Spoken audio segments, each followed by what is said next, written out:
What's going on, everybody? Welcome to the Wager Zone podcast, and we're back for another week of Dana White's Contender Series, everybody. We did pretty shitty last week, honestly, guys. I feel like we couldn't pick a fight on Dana's White Contender Series last week, but besides that, we usually do well on these, so hopefully we get back to that winning streak this week, and I do have a shitty-ass week this week than we did last week on Dana White's Contender Series, so let's get right into this first fight of the night, guys, everybody. It's going to be Karine. Oh my gosh, I've been messing up her last name all day, guys. I think it's Karine Laframboise, and she's going to be taking on Nicole Kalari, and we're going to be taking... Damn, guys, honestly, I've been going back and forth all day. Let me just explain this. This is a very low-level fight, guys. Honestly, this is women's MMA. We shouldn't be putting our money on this, especially a Dana White Contender Series, women's MMA, because, yeah, anything can happen in one of these fights, especially how low-level it is, but...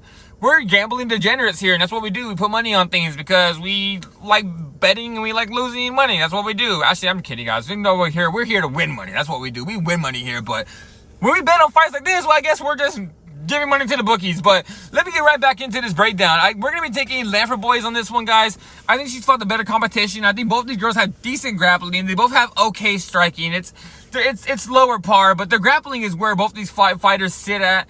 Nicole Kalari might have the better striking than Karine, because she's actually a Muay Thai fighter. She's actually had a lot of striking fights.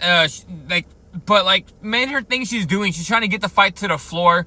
Both these girls want to get the fight to the floor at the end of the day, and I think it's going to be very low level. It might end up being a striking battle because, I don't know, I've seen Kalari not have takedown defense, but I've also seen Laframboise has no takedown defense. I've also seen their takedowns are not that good. So, yeah, guys, I'm taking Karine Laframboise in this fight. Like I said, we shouldn't be betting on this fight. It's very low level, and I wouldn't be a bit surprised if my bet loses on this fight. But, yeah, guys, I'm taking Laframboise. I just need...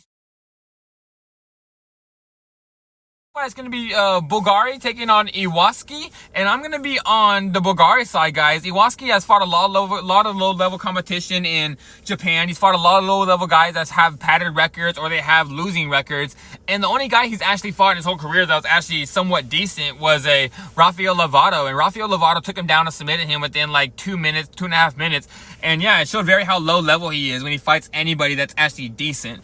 And Bugari is making his return to the Dana White Contender Series this time. He actually fought Marco Tuscio, and Tuscio we just saw got into the Contender Series with a really good knockout, and now Bugari is coming back where he actually put on a really good fight against Tuscio, and he ended up losing that fight, but I think Dana White likes the guy. I think Dana White's giving him a cakewalk in this one because Dana White wants to see him in the Contender Series. I think Bugari's going to end up knocking him out, but I'm going to be taking him in a two-leg parlay. I'm going to be adding him to someone along and later on in the card. I'll let you guys know.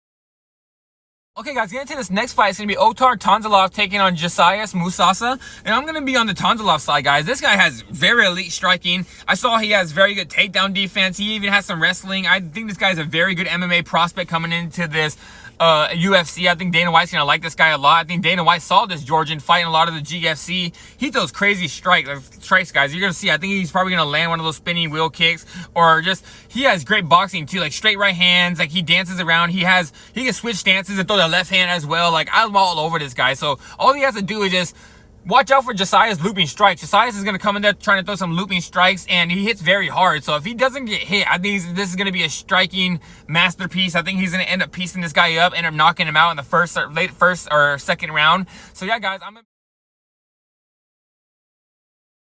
be the second leg of that parlay. I'm going to be putting with Bugari. I'm going to be adding Cody Steele to that two-leg parlay, and I think he's going to dominate this fight, honestly. I think he's a way better grappler. I think he's a better striker. I think he's an all-around better MMA fighter in every aspect of the game. I don't see a way that Cuomo wins this fight. Cuomo has a win against Alex Pereira, but it was a win against Alex Pereira in Alex Pereira's debut, so Alex Pereira did not know how to grapple whatsoever, so he just took him down and submitted him. But this fight, he's not going to be able to take anybody down. Cody Steele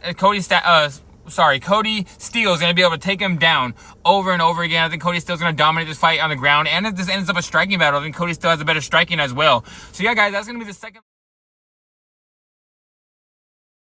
Guys, into this next fight, it's going to be Navajo Sterling taking on Philip Latu, and I'm going to be taking Navajo Sterling on the money line in this one. I think he's going to be the way better striker. This guy fights with Israel Adesanya at a City Kickboxing, and he has a lot of great strikers to be training with. And if you guys watch this guy's fights in the regional scenes, this guy throws crisp right hands. This guy has very hard leg kicks, very good body kicks. He can mix up everything, all the striking you can think about, and he has really good takedown defense. But he's not gonna have to use his takedown defense in this one. I think Philip Latu is gonna go out there and actually strike with him. I think Philip Latu is a really good Muay Thai fighter that hits really hard, but I don't think he's gonna be able to land any of the strikes. So I think it's gonna be outclassing, striking outclassed by Navajo Sterling taking on Philip Latu. I think he's gonna be way better striker than him. So for this bet, guys, I'm gonna be taking Navajo Sterling on the money line. I'm very confident in this bet. So yeah, guys, that's it for Dana White's Contender series. I'm sorry I rushed through that. I was trying to get this video out for you guys. I have a lot to do today. Sorry, guys. Like the video, subscribe to the page, come back every single day. I'm always here posting bets all the time.